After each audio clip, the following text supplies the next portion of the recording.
I can't believe we're doing this here. We have got the hat trick, my friends. I've told you before, my 3 favorite broadcasters, my 3 favorite wrestling journalists. We already got Bill Apter. We already got Vic Venom. Now we got the current GOAT. We are about to get some insight into the world of interviewing right now. Chris Van Vliet, thank you so much for doing this, man. My pleasure. Thank you for wanting to talk to me. No, how am I on that list? That's crazy. 100% on your list. Because look what you're doing, man. Like you, and this goes right into my first question. You got to talk to me how a guy from our area, a guy from Pickering, for Christ's sake, how do you go from working at Rogers to having 100 million subscribers on YouTube? Tell me about your work ethic, your grind. How did you get there? I think for me, I've just been passionate about broadcasting, and I'm interested in meeting interesting people. And that's at the core of exactly what we're doing right now. That's at the core of every conversation that we have.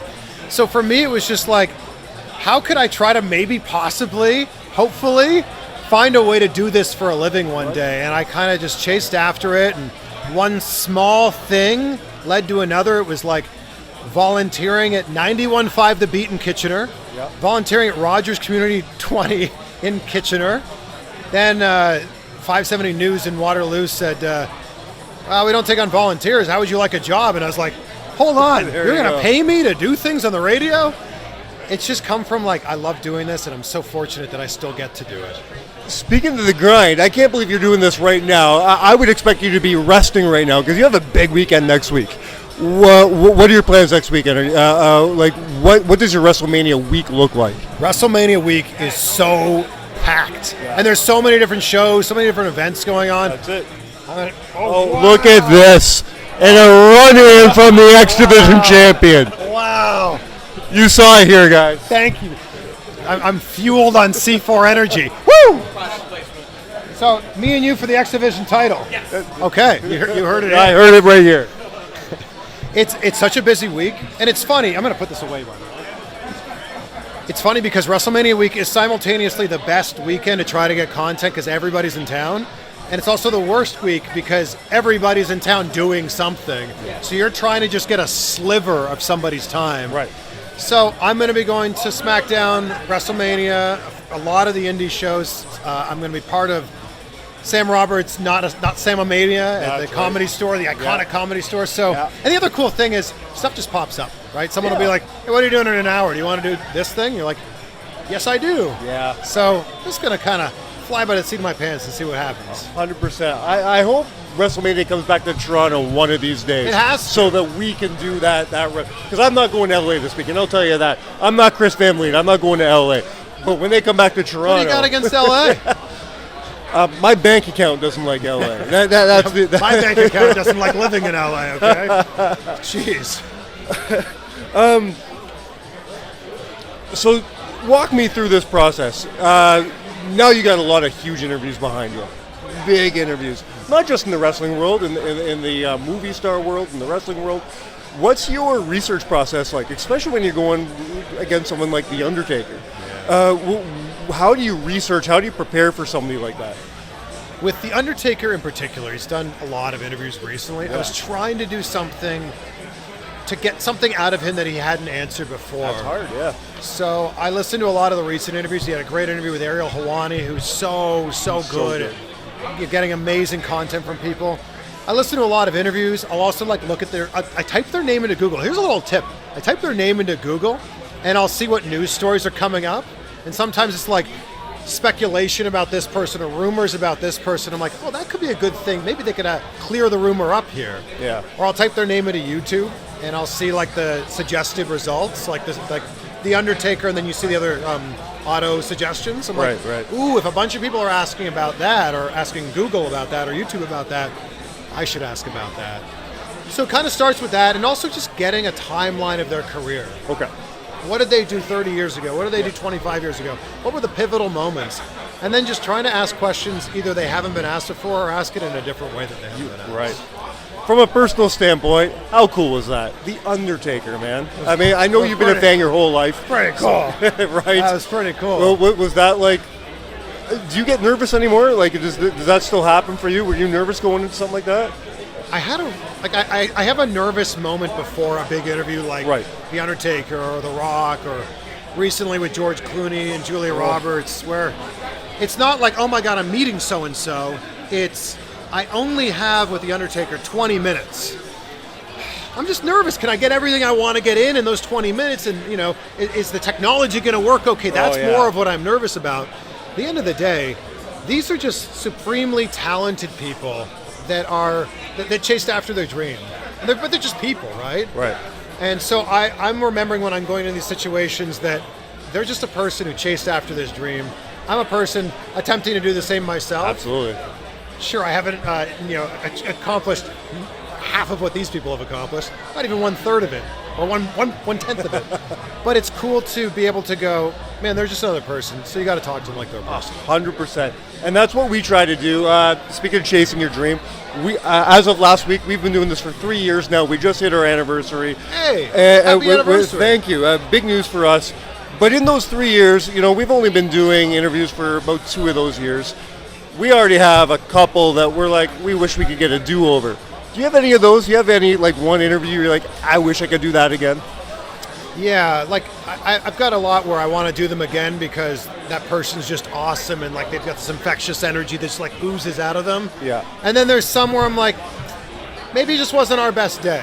You know, maybe I didn't, bring my best to the table and maybe they didn't bring their best to the table. But I'll tell you one thing, I definitely do not want another interview with MJF.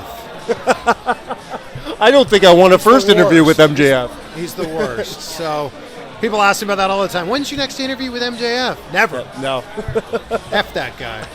I don't blame you at all. MJF, come on the show. You don't want that. No. So, from somebody like us to you, we have to ask, and to anybody listening to the show that wants to do this, what's the one biggest piece of advice you would give to somebody who wants to go in the footsteps of Chris Van Vliet? Someone who wants to get as big as you have been or continue to get bigger as you're doing? I got 2 words for you. It's not just suck it, no. It's not suck it. Just start. You just got to start. Like, the barrier of entry right now is so low to shoot content and put it on YouTube or TikTok or Instagram or Facebook. The barrier of entry is so low to start a podcast, like literally just hit record. And I think a lot of people get too caught up in the idea of like, well, I'm going to put it out and nobody's going to listen. Or I'm going to put it out and I'm not going to get the guests that I want to get. Or just start. I think you just got to start, and then it needs to become part of something that you always do. Every Tuesday I'm going to put out an episode. Every Wednesday I'm going to do an interview, whatever it happens to be. Yeah. Start with it and be consistent. And then find your own path. Be inspired by people who you look up to. Absolutely. But then take little bits from each one of them and combine it together and find your own path. I feel we've done that, yeah. You got your own shirt. I mean, come on. Absolutely. Look Exactly. at this thing. Right? Thank you to Jaybird Digital Arts who made that. Always plugging up Jay. You got to grow the beard back. I do. Yeah. My wife likes this, but I like that. Well, it's then the you're going to stay brand. with that, is what I've learned. There you go. Thank you so much for your time. I'll finish it off with something that Tyler always likes to do, and that's asking you, what is one thing you look back at your career right now, be it an interview or a moment, anything you've done, where you just sit back and you think about it and it makes you smile? That's such a great question.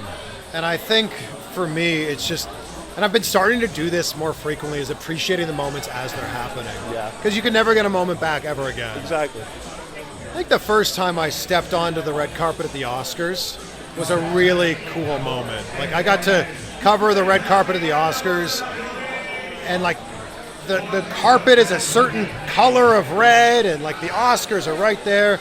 That was a cool moment where I was like, oh man, I moved from Canada to the US, and now here I am at the Oscars covering this. And that was pretty awesome. Very cool. And very last question, because everybody I talk to says you have to ask Chris Van Vliet. We know he's your favorite wrestler. Uh-oh. What was it like meeting The Rock? It doesn't matter what it was like meeting The Rock. I love that so much. Do you have any cool Rock stories for us? Yes. Sorry about that. No, I wouldn't have it any other way. So The Rock's awesome. They always say you shouldn't meet your heroes, but if The Rock is your hero, do whatever you can to try to meet Dwayne Johnson. And this story is the epitome of who The Rock is. So I did this interview with him for Black Adam recently. Okay. And I hadn't done an interview with him in like 4 years. And I happened to be in the hotel the night before, just in the lobby with one of my friends, and The Rock was there. The Rock was finishing up some other interviews. Yeah. And my buddy goes, oh, hang here for a second. Like, if we stand here, The Rock's security guards are over there, so I bet we'll see The Rock walk by. I'm like, oh, cool, of course. Sure enough, a few minutes later, The Rock walks by. He sees us. And I thought he'd maybe go, hey, what's up? He walks over. He goes, Jake, Chris, how you guys been? That's amazing. Chris, you still living in Miami? And I was like, what? Like, number one, he did not need to acknowledge me. Yeah. See what I did there? Number two, he didn't need to even come up and say hi. But number three, to give me a handshake and a hug and make some conversation really shows who that guy is. He remembered me, remembered my name. Like, he's the best. And he's in the position that he's in for a reason. Yeah. Well, thank you so much for that story. Thank you so much for this time. Ladies and gentlemen, I'm not screwing around when I say he is the modern day GOAT. I finally finished the trilogy. Thank you so much here, man. Thank you. We appreciate it. Appreciate and it. on behalf of Chris Van Vliet, you have been counted out.